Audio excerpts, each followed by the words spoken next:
చిన్న ఇంజెక్షన్ ద్వారా మోకాలు మరియు నడుము నొప్పులకు దీర్ఘకాలిక పరిష్కారం. డాక్టర్ ప్రకాష్ గుడిపూడి. సంప్రదించండి. ఎలైడ్స్ pain and pain management centre, Hyderabad. Mangalagiri నియోజకవర్గ రాజకీయాలపైన ఇప్పుడు ఆంధ్రప్రదేశ్ అంతా దృష్టి పెడుతుంది. దానికి ప్రధాన కారణం ఇక్కడ ఆళ్ల రామకృష్ణారెడ్డి రాజీనామా చేయడం ఒక ఎత్తైతే, తర్వాత గంజి చిరంజీవిని వైసీపీ ఇన్ఛార్జిగా ప్రకటించడం ఇప్పుడు మొన్నటి వరకు చర్చ జరిగింది. తాజాగా ఆళ్ల రామకృష్ణారెడ్డి నిన్న ప్రెస్ మీట్ పెట్టి తన ప్రయాణం వైఎస్ షర్మిలతోనని చెప్పారు. కాంగ్రెస్ పార్టీకి ఆమె రాష్ట్ర అధ్యక్షురాలు అయితే కాంగ్రెస్ పార్టీ నుండి ఆయన బరిలో ఉండే అవకాశం కనబడుతుంది. ఇప్పుడు ఒకవేళ ఆళ్ల రామకృష్ణారెడ్డి కాంగ్రెస్ పార్టీలో చేరి మంగళగిరి నుంచి కనుక కాంగ్రెస్ పార్టీలో పోటీ చేస్తే కనుక ఇక్కడ రాజకీయం వేడెక్కే అవకాశం అయితే కనబడుతుంది. ముక్కోణపు పోటీ ఉండే అవకాశం కనబడుతుంది. అసలు ప్రభుత్వం మీద కూడా నిన్న ఆయన విమర్శలు చేశారు. తనకి అపాయింట్మెంట్ ఇవ్వలేదు, నిధులు ఇవ్వలేదని కూడా ఆయన తీవ్ర విమర్శలు కూడా చేసిన నేపథ్యంలో ప్రస్తుతం Mangalagiri Tadepalli municipal corporation YCP నగర అధ్యక్షులు దొంతిరెడ్డి వేమారెడ్డి ఉన్నారు. మాట్లాడదాం అసలు ఎందుకు ఆర్కే ఈ విధంగా కామెంట్లు చేశారో మాట్లాడి తెలుస్తుంది. సార్, నిన్న రామకృష్ణారెడ్డి ఓపెన్ అయ్యారు. ఆయన మనసులో మాట చెప్పారు. ఎన్నోసార్లు సీఎంఓకి వెళ్ళాను, నియోజకవర్గానికి 1200 కోట్లు ఇస్తా అన్నారు, తర్వాత 500 అన్నారు, 300 అన్నారు, 120 అన్నారు, ఏమీ ఇవ్వలేదు. తన చేతిలోని 8 కోట్ల రూపాయలతో నగరాన్ని అభివృద్ధి చేశాను. అభివృద్ధి చేయకోకుండా ఓట్లు ఎలా వేస్తారు, సంక్షేమం ఉంటే ఓట్లు పడతాయని ఆయన క్వశ్చన్ చేశారు. మీరేం చెప్తారు? అంటే ఇప్పుడు ఆయన ఇష్టానుసారంగా ఆయన వెళ్ళిపోతున్నారు. వెళ్తూ ఏదో చేయాలి అభివృద్ధి అనేది. అభివృద్ధి ఎందుకు జరగలా? చేశారు కదా. మన మున్సిపల్ కార్పొరేషన్ డబ్బంతా కూడా వాడారు కదా. వాడి మీరు చేశారు. కాకపోతే గవర్నమెంట్ నుంచి రావాల్సినవి మిగతా కాన్స్టిట్యున్సీలో ఏ విధంగా వాడారు, ఎట్లా వెళ్ళి మిగతా కాన్స్టిట్యున్సీలకి మీ కాన్స్టిట్యున్సీ ఎందుకు రాలా? 4-5 నెలల క్రితం నాకు సీఎంఓలో నుంచి తెలిసిన సమాచారం ఏంటంటే వీరికి 6 దఫాలు మినిమంగా 12 సార్లు కబుర్లు పెట్టారు వచ్చి కలవమని. అంటే డబ్బు ఏ విధంగా ఎక్కడికెక్కడికి ఎంత షేర్ చేయాలనేది చూసుకుంటారు కదా. అవన్నీ తెలుసుకోవడానికి కారణంగా వీరిని రమ్మన్నారు. వీరు వెళ్ళలా, అది ఓపెన్ సీక్రెట్. అది మీరు వెళ్లకుండా సీఎం గారి మీద, ఇంకొకళ్ళ మీద, సీఎం మీద మీరు అభియోగాలు చేస్తే ఎలా అండి? మీరు వెళ్ళి 1 to 1 మీకు ఏం జరిగిందో చెప్తే అదొక లెక్క. మీరు ఆల్రెడీ పెట్టారు, టెండర్స్ పిలిచారు, కొంత చేశారు, ఎక్కువ అవుతుంది. మీరు వెళ్ళాలి కదా. వాళ్ళు పిలిచినప్పుడు మీరు అడిగినప్పుడు ఆ టైంలో డబ్బు లేదేమో. మళ్ళీ వాళ్ళు పిలిచినప్పుడు మీరు వెళ్ళాలి కదా. వెళ్ళి తెచ్చుకోవాల్సిన బాధ్యత మీకు ఉంది కదా. మీరా బాధ్యత చేయకుండా వాళ్ళు ఏదో మాట్లాడితే ఎట్లా అండి? అంటే వైసీపీకి సిద్ధాంతాలు లేవని కూడా ఆయన కామెంట్ చేశారు. సిద్ధాంతాలు లేకోకుండా ఎలా పడితే అలా నిర్ణయాలు తీసుకుంటున్నారని కూడా కామెంట్ చేశారు. అదే ఆయనకి వైసీపీలో చేరే ముందే ఉండాలిగా. వైసీపీ సిద్ధాంతాలు ఏంటో, మేనిఫెస్టో ఏంటో ప్రతి మీటింగ్లో సీఎం గారు చెప్తున్నారు. ఎమ్మెల్యేలు ఈ పార్టీకి అందరికీ మీటింగులు పెట్టి చాలాసార్లు చెప్పారు. ఇవాళ కొత్తగా జ్ఞాపకం వచ్చిందంటారు ఆయనకి? ఆ మాట అనకూడదు. ఆయన సిద్ధాంతాలు లేవని ఇంతకాలం ఉండి అట్లా అనుకునే పక్షం అయితే మీరు ఇంతకాలం ఎందుకున్నారండి? ఇంతకాలం ఉండాల్సిన అవసరం లేదు కదా. వాళ్ళేదో సామాజిక మార్పుల వల్ల కొద్దిగా ఏదో మారుస్తున్నారని ఇదే మీరు అయితే అయ్యి ఉండొచ్చు, దానికి వేరే విషయం. దానికని వీటికి లింక్ పెడితే ఎట్లాగండి? అది కరెక్ట్ కాదు. అంటే 2014 నుంచి 19 వరకు న్యాయపరమైన అనేక కేసులు అప్పుడు ప్రభుత్వం మీద వేసి పోరాటం చేసిన తనకే సరైన గుర్తింపు, గౌరవం ఇవ్వలేదు అనే కామెంట్ కూడా ఆయన చేశారు. ఏం చెప్తారు? ఇప్పుడు వీరు చేసింది వీరు చేశారు. ఒక సామాన్య కార్యకర్త కూడా, ఊళ్ళో ఉండే ఒక సామాన్య కార్యకర్త కూడా అతను చేసింది అతను చేశాడు. ఏమంటారు? సామాన్య కార్యకర్తకి వాడు ఏ రోజు పని ఆ రోజు చేసుకునేవాడు, ఏ రోజు కూలి ఆ రోజు తెచ్చుకునేవాడు, ఏ విధంగా కష్టపడ్డాడో అతను కూడా పార్టీకి ఏ విధంగా త్యాగం చేశాడో, ఎంత కష్టపడ్డాడో ఒక కార్యకర్త అతని లెవెల్లో అతను చేశాడు, మీ లెవెల్లో మీరు చేశారేమో. అంతేగాని దానికి ఇంకో విధంగా అనుకుంటే ఎట్లండి? మీరు ఎవరిని బ్లేమ్ చేయడానికి కాదు, అది మీ వంతుగా మీరు చేశారు, అది అంతే.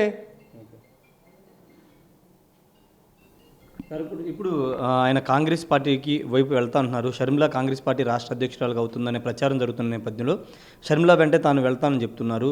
అంటే ఎలా చూస్తారు? కాంగ్రెస్ పార్టీ జగన్మోహన్ రెడ్డిని ఇబ్బందులు పెట్టింది, ఆయన జైల్లో పెట్టిందని ఒక అభియోగాలు ఉన్నాయి.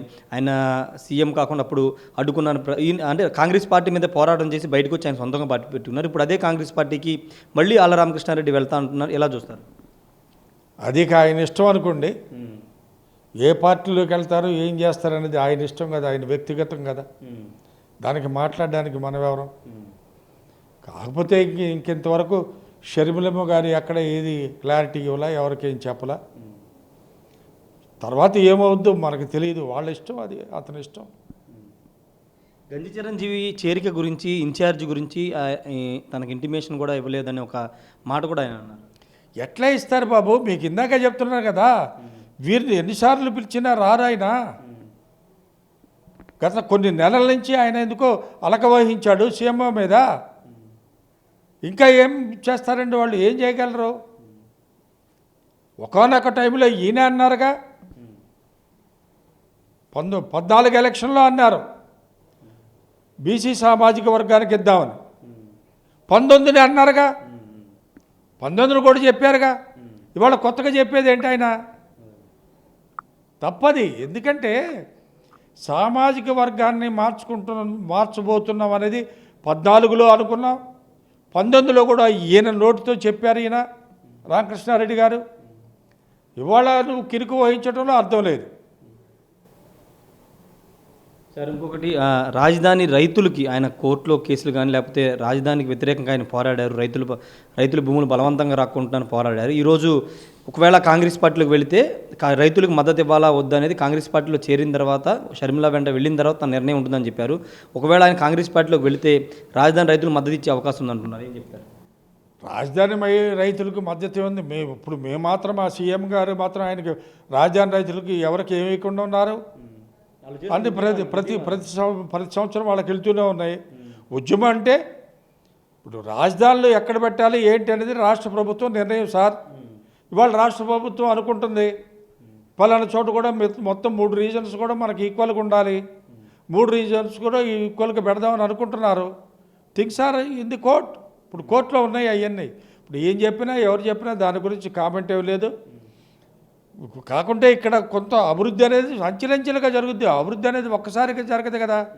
మా ప్రభుత్వం ఎక్కిన తర్వాత 2 ఏళ్ళు కోవిడ్, ఎంత సఫర్ అయ్యారండి ప్రజానీకం అంతా, యావత్ ప్రపంచమే సఫర్ అయింది కదా. అలాంటి టైంలో ఎవరికి కూడా ఏ లోటు లేకుండా సీఎం గారు అన్ని చోట్లకి బ్రహ్మాండంగా సర్వ్ చేసిన విధానం ఉంది కదండి. ఆ రోజుల్లో ఏఎన్ఎంలు కానీ మిగతా వాలంటీర్స్ కానీ ఎంతో కష్టపడి దీన్ని ఎంతో మిగతా చోట్ల కంటే మనం ఎంతో కంట్రోల్గా మనం చేసుకెళ్ళగలం. ఆ 2 ఏళ్ళు ఎకానమీ ఎక్కడుందండి, డబ్బు ఎక్కడుందండి? ఈ పూడ్చుకొని మళ్ళా తర్వాత మేము ఫామ్లోకి రావాలంటే టైం పట్టదా? అంచెలంచెలుగా జరుగుద్ది అభివృద్ధి అనేది. మీకు ఒకసారి అభివృద్ధి కాదు కదా. అప్పుడు ఆ రోజున ఏదైతే రైతులకు ఇద్దామనుకున్నారో అవి నడుస్తున్నాయి. ఈ సీఎం గారు కూడా సీఎం అయిన తర్వాత ఎవరి ఇయర్ పోతున్నాయి, ఈ ఇయర్ కూడా పడతాయి. ఇంకా అది మామూలు. దాని గురించి మీరు ఆ విధంగా మాట్లాడడంలో ఆయన కరెక్ట్ కాదండి. సార్ ఇప్పుడు మీరు తాడేపల్లి మంగళగిరి మున్సిపల్ కార్పొరేషన్ నగర అధ్యక్షులుగా ఉన్నారు. ఆళ్ల రామకృష్ణారెడ్డి కాంగ్రెస్ పార్టీలో చేరి ఇక్కడ నుంచి పోటీ చేస్తే అది మీ పార్టీకే దెబ్బ, వైసీపీ ఓట్లే చీలిపోతాయి అనేది ప్రధానంగా వినిపిస్తున్న మాట. లోకేష్ని దగ్గరుండి ఇద్దరు గెలిపించే అవకాశం ఉందని ఒక చర్చ నడుస్తుంది, ఏం చెప్తారు? ఇక్కడ విషయం ఏంటంటే మీరు అందరూ కూడా గ్రహించాల్సింది, మంగళగిరి కాన్స్టిట్యున్సీ అనేది గత 40 సంవత్సరాల నుంచి కూడా ఇక్కడ మేము రాజకీయాల్లో ఉన్నాం. అప్పటి నుంచి కూడా ఇక్కడ వ్యక్తుల గురించి పార్టీ ఉండదు, పార్టీ గురించే వ్యక్తులు ఉంటారు. We all based party based people. ఎవరో ఒక వ్యక్తి వల్ల మారే ఇది కాదండి. ఇంతకుముందు కూడా చాలామంది చాలాసార్లు చేశారు, అవేం పార్టీకి ఎఫెక్ట్ కావు. ఇప్పుడు కూడా అంతే. జగన్మోహన్ రెడ్డి గారి సంక్షేమ పథకాలు ఏ విధంగా పెట్టి ఎంతవరకు వెళ్తున్నాయి, ఇవన్నీ కూడా ప్రజలందరికీ ఏ విధంగా ఉపయోగపడుతున్నాయి, చదువు విషయం కానీ ఆరోగ్య విషయాలు కానీ సీఎం గారు ఎంత పర్టికులర్గా వెళ్ళారు. ఇవాళ ప్రజలకు కావాల్సింది, పేదవాడికి కావాల్సింది పట్టెడు అన్నం కావాలి, ఉండటానికి చిన్న గూడు కావాలి, జబ్బు వస్తే ఆరోగ్యం కావాలి. ఇవన్నీ ఇస్తున్నారుగా గవర్నమెంట్. మాకు ఈ పథకాలు చాలు మేము గెలవడానికి, మా పథకాల వల్ల మేము గెలవబోతున్నాం, మేము గెలుస్తాం కూడా. ఆర్కే వల్ల ఎలాంటి నష్టం వైసీపీకి మంగళగిరిలో జరగదంటారు? జరగదు. ఆర్కే వల్ల కాదు, ఎవరి వల్ల కూడా జరగదు బాబు. ఎందుకంటే ఈ కాన్స్టిట్యున్సీ ఇంతకుముందు కూడా ఎవరితోనూ చెప్పాను నేను, ఇది మాది బాగా communist affected area Mangalagiri constituency. ఈ కాన్స్టిట్యున్సీలోనూ వ్యక్తుల మీద ఆధారపడి ఇంతవరకు ఇక్కడ రాజకీయాలు నడవలా. పార్టీకి ఎవరిని నిలబెడితే వాళ్ళని చేసే సాంప్రదాయం ఉన్న ప్రాంతం ఇది. ఏ కారణాల చేత కొంచెం వాళ్ళకి ఇష్టం లేదంటే ఇంట్లో కూర్చుంటారు తప్ప పార్టీకి ఇంకోటి వ్యతిరేకంగా చేసే పరిస్థితి మాత్రం ఎక్కడా లేదు. అంటే ఆయనకి సీట్ రాలేదు, ఇబ్బందులు పెట్టి బయటకు పంపించారు కాబట్టి ఆయన మీ పార్టీ వ్యతిరేకంగా పనిచేసే అవకాశం లేదా రామకృష్ణారెడ్డి? సీటు రాలేదంటే ఈయన కూడా ఒకనొక టైంలో అన్నమాటే, సామాజికంగా వెనకబడి వర్గానికి మనం ఇద్దామని అనుకున్న మాటే అది. ఆ మాట ప్రకారమే ఇవాళ సీఎం గారి నిర్ణయాలు జరుగుతున్నాయి. అట్లాగే ఇతన్ని ఏ విధమైన ఇబ్బందులు ఎవరో పెట్టలేదు, ఎవరో ఇబ్బందులు పెట్టలేదు. ఈయన్ని ఇబ్బంది పెట్టగలిగే వాళ్ళు ఎవరండి? ఆయన చాలా చాతుర్యం ఉన్న మనిషి. ఆయన ఎవరిని ఇబ్బందులు పెట్టగలరు చెప్పండి? ఈ రాష్ట్రంలో కాదు, ఏ రాష్ట్రంలో కూడా ఆయన ఇబ్బంది పెట్టలేరు. Okay, thank you sir. మొత్తంగా అయితే సిద్ధాంతాలు అనేవి ఆళ్ళ రామకృష్ణారెడ్డికి ఇప్పుడు గుర్తొచ్చాయి. 10 ఏళ్ల ముందు 2014లో చేరినప్పుడు సిద్ధాంతాల గురించి ఎందుకు మాట్లాడేది అని దొంతిరెడ్డి వేమారెడ్డి ప్రశ్నిస్తున్నారు. ఆళ్ళ రామకృష్ణారెడ్డి వెళ్ళడం వల్ల పార్టీకి ఎలాంటి నష్టం ఉండదని చెప్తున్నారు. 2024లో వైసీపీ ఇక్కడ ఖచ్చితంగా గెలవబోతుందని చెప్తున్నారు. అయితే ఆళ్ళ రామకృష్ణారెడ్డి ఏ పార్టీలోకి వెళ్ళినా ఎక్కడికి వెళ్ళినా పోటీ చేసి ఆయన ఉంటుందని చెప్తూ ఉన్నారు. రాజధానికి సంబంధించినటువంటి అంశానికి సంబంధించి రాజధానికి 3 రాజధాని అనే కాన్సెప్ట్ రాష్ట్ర ప్రభుత్వం తీసుకుంది. రైతులకి చెల్లింపులు, కౌలు చెల్లింపులు అన్నీ కూడా సక్రమంగా చేస్తుందని చెప్తున్నారు. ఏదేమైనా ప్రస్తుతం మంగళగిరి నియోజకవర్గానికి సంబంధించి ఇప్పుడు ఆళ్ళ రామకృష్ణారెడ్డి కాంగ్రెస్ పార్టీ వైపు వెళ్తే, షర్మిల వైపు వెళ్తే కనుక కొంత ఇక్కడ ముక్కోణం పోటీ ఉంటుందనే చర్చ నడుస్తుంది. మరి దాని ఇంపాక్ట్ వైసీపీ మీద పడుతుందా, టీడీపీ మీద పడుతుందా చూడాల్సిన అవసరం ఉంది. వైసీపీ మీద అయితే ఎట్టి పరిస్థితుల్లో పడే అవకాశం లేదనేది దొంతిరెడ్డి వేమారెడ్డి చెబుతున్న పరిస్థితి. Camera person ఫణితో Rayesh RTV Mangalagiri నుండి. మరిన్ని వీడియోస్ కోసం ఛానల్ ని సబ్స్క్రైబ్ చేయండి. లేటెస్ట్ అప్డేట్స్ కోసం వాట్సాప్ ఛానల్ ని ఫాలో చేయండి. అండ్ లింక్ డిస్క్రిప్షన్ లో ఉంది.